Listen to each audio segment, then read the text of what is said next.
বলেছেন, এমনকি সংসদেও দুর্নীতি নিয়ে কথা হচ্ছে।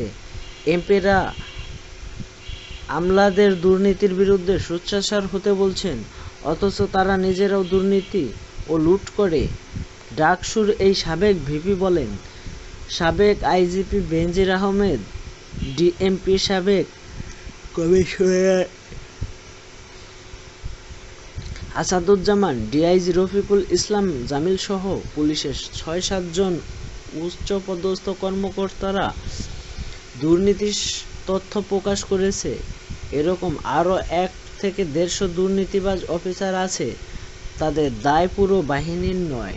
তাই পুলিশ সদস্যদের বলবো, নিজেদের মধ্যে দুর্নীতিবাজদের চিহ্নিত করুন।